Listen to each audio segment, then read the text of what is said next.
This is getting to a genuinely ridiculous point. As we're looking towards the future, the playoffs for the Montreal Canadiens, there's one name that can't keep his name out of headlines, and that's Patrik Laine, with recently multiple media personalities speaking on a situation with Montreal, including one member from BPM Sport suggesting that he should likely be traded, and another saying it should be a top priority. A lot of Patrik Laine talk. We got to talk about how this implicates the Habs moving forward, but not just that. We have some prospect talk, big Habs prospect talk, as one of our recent draft picks, Arseni Radkov, is using a new rule where he can play in the NCAA in 2 years, but he's moving to North America sooner than we thought. And finally, a note on another defenseman, a violent defenseman for Montreal that has been invited to a very prestigious camp. A bunch of stuff coming up on this episode of Habs Digest. Ooh, a lot of info, but we're going to jump straight into it. And I know you guys want to get to the Line A section, but bear with us because there's some fun Habs prospect stuff first. Now, look, we talked about the Hockey Canada World Junior Showcase for the summer and how Michael Hage was invited. You see him there, fourth from the bottom. Some other very cool names here.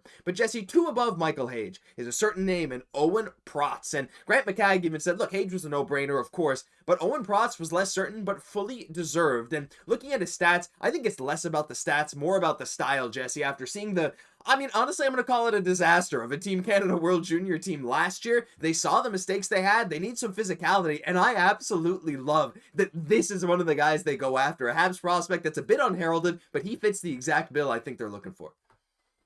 Yes, Team Canada certainly looking to right some previous wrong jaws from last year's tournament. I love that they're looking to do this real quick. It's a kind of a soft spot for me, point of contention. I just love us winning gold in that tournament, and I just love that they're taking like some specific measures to make that happen. Two of those, again, being in skill and in size.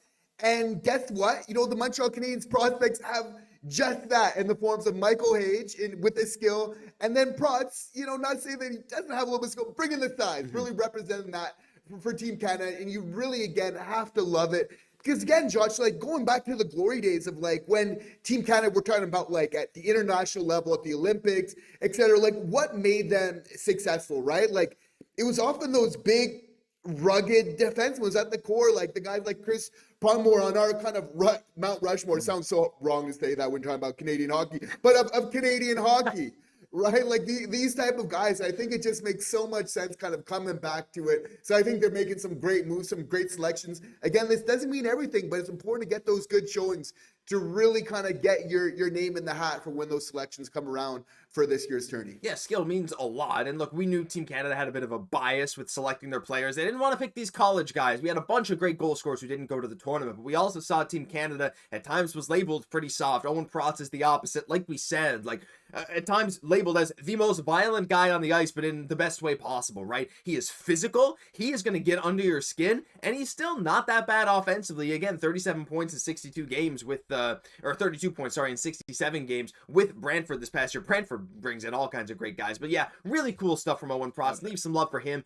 Team Canada bringing him to the summer showcase. Whether he'll make the team, I don't know, but hey, I'm sure he'll leave an impression in one way or another. But there's another guy we got to move on to, Jesse, another prospect before we touch on the crazy Line A stuff, because that's honestly, I can't wait to talk about that, but we're going to have to wait just a bit because we got to start here with our boy Arseni Radkov. Again, the guy from Belarus. Look, we have a few Belarusian players in the Habs history. Anyone remember the Kostitsyn bros? If you do, leave your comment down below. But he just signed in the queue with the Blainville-Boisbriand Armada, and that's also where Samuel Montembeault played some of his Q hockey for 3 years, which is pretty cool. But this is interesting because, Jesse, this was not possible just a couple of years ago, just a year ago, because he's already a commit to the University of Massachusetts for the 2026-27 season. 6'4" monster of a goalie from Mogiliev, Belarus, loves to stop pucks. Looking at his stats, Jesse, I love that we're going to see him in North America, in Quebec, sooner than we ever thought, because honestly, this is a rarity sometimes when you draft, especially young Russian goalies.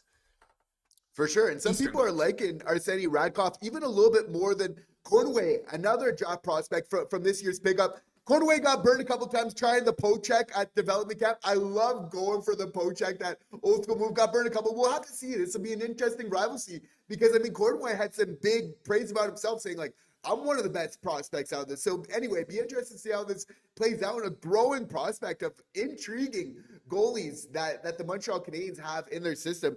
Again, it's great for his development, right? That he can finish this camp and then right after be like, okay, I'm playing in the queue. I can kind of get comfortable getting ready for this upcoming season. Again, just leading to the thought that this is going to be great for his development, Josh. And again, like ultimately it's the player. Like this is a great example of Radkov being the benefit of players being able to play both in the CHL and then being also able to play in the NCAA. Like the player wins, and ultimately the team's going to win as well because of that development. He's going to get a chance to get used to the environment that matters. I feel that's going to make him that much more ready for the NCAA, which I believe next year he's going to be playing for them.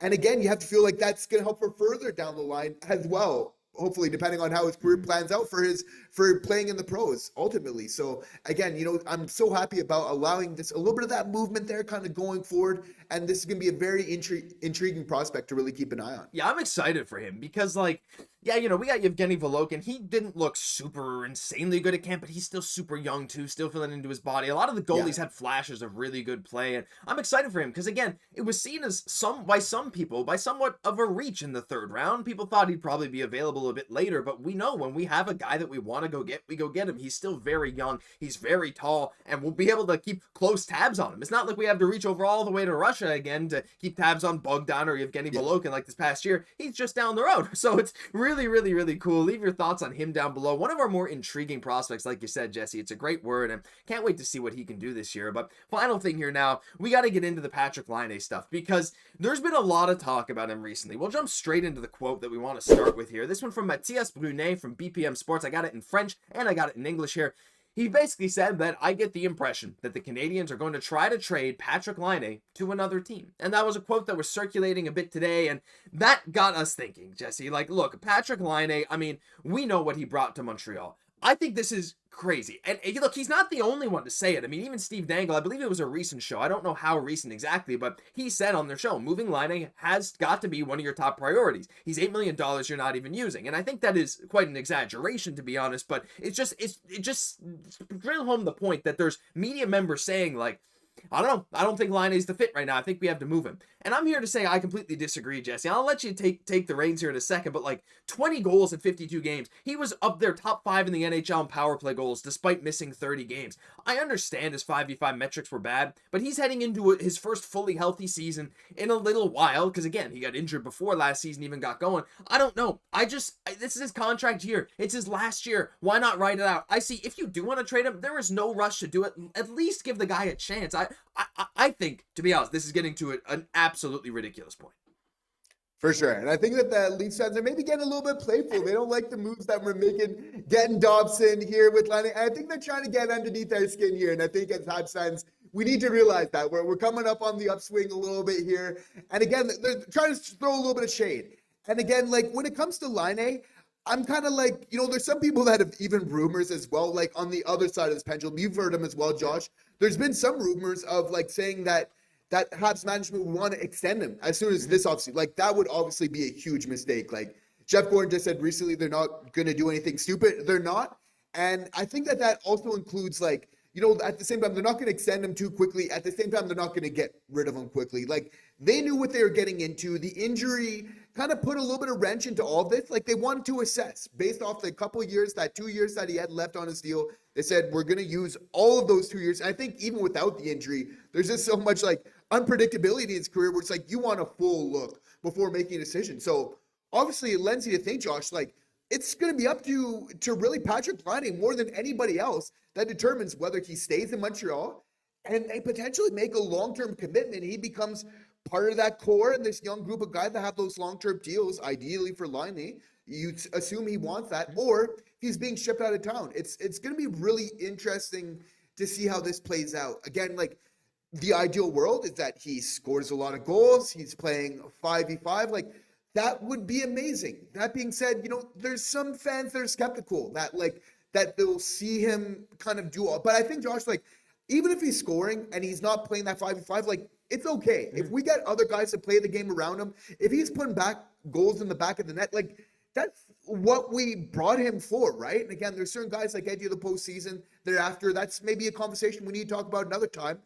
Totally fair to bring up like the playoffs when we're talking about Laine. I think that's fair as well. We need to first work on, I think, kind of getting there consistently. Again, this next year is going to be so key. It's going to be for him to determine. But if he's playing healthy, like, I'd really like to see him turn out and just kind of round out that game and bring out that best version of Patrik Laine. I completely agree. And like, I'm not saying that there's not the fair share of criticism for Laine's play. There absolutely is. I mean, you watch back our videos, and we weren't happy with his 5v5 play a lot of the time. Like, if we think he's not playing great, fine. Yeah, but I think it's one thing to say, like, hey, he's not playing up to the standard that we'd like, and another to say, ship him out because he's not worth anything right now. It's 1 year left at 8.7, and we know what he can be, right? And again, this is the last year of it. You could trade him at the deadline if you wanted. I think trading now before even seeing a full season of him just doesn't really make any sense. Give him the guy a shot at least.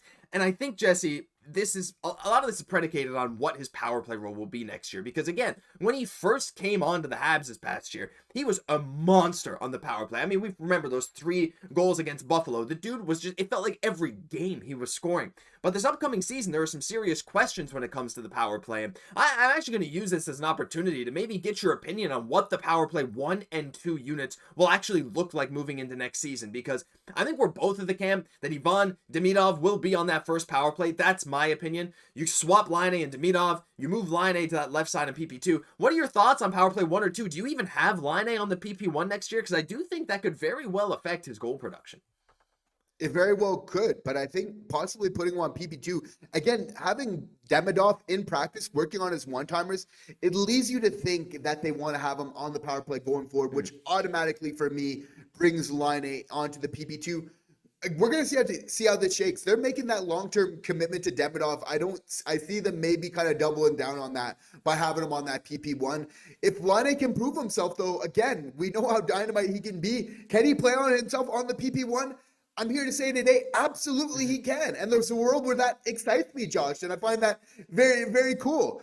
My PP1 shapes up as following. I'm really having Suzuki. I'm having Cole, Caufield, Hutson, Demidov, and then Slav. Yep. There. Same. On PP2, and then this is basing off the team as is. Dobson, Matheson, 2. I'm going 2D. Sure. Newhook, Bolduc, and then I'm having Laine on the PP2. Again, I think there's a lot to like on both units in a lot of ways. And I think that both that could really kind of light it up. And I'd like this balanced approach where we know that we're basically not just giving up on our power play by having the second unit out there going forward. This next year is going to completely be a new chapter in that regard. I completely agree. And, I'm on board with you for that PP1. Now, I will also say it would not shock me to see the Habs try Laine on PP1 again. Because, again, when he scored so much on the power play, that was a huge contributor to our offense this season to help us make the playoffs. But also, Ivan Demidov just looks so good that he could contribute more, right? Like, there's so many question marks there. It wouldn't shock me, but I'm on board with you. I got the same PP1. There was Suzuki, Slav, Caufield, our top line, plus Ivan Demidov and Lane Hutson. PP2, I was going to say the same as you. And bumping Gallagher off the PP2 hurts, but it might be necessary. Or this might be controversial, I don't know. You take one of Matheson or Dobson. Now, neither of them have been amazing on the power play in terms of what they do on the, like, they're solid. Like, Dobson has, 50th percentile power play in New York. Matheson, I think, is a bit better, but maybe you just take one of them. You keep Gallagher, Newhook, and you have Laine, and then you put Bolduc in there somewhere. Maybe Bolduc takes that kind of bumper spot, but you have Newhook there to take faceoffs. So I like the idea that Newhook stays because he's a center, but there's a lot of question marks, and we would love to hear your power play units down below. How do you think this will affect Laine? This has gotten to a crazy point, but Jesse, I know we're just starting the offseason, but I just can't wait for next season to start to see what these lines are shaping up as. It's an incredibly exciting time, but that'll do it for this episode of Habs Digest. If you enjoyed, leave a like, comment, subscribe to the channel. Thank you all for tuning in every single day. I'm Josh Gosse, my co-host, Jesse Poirier. We'll catch you in the next one.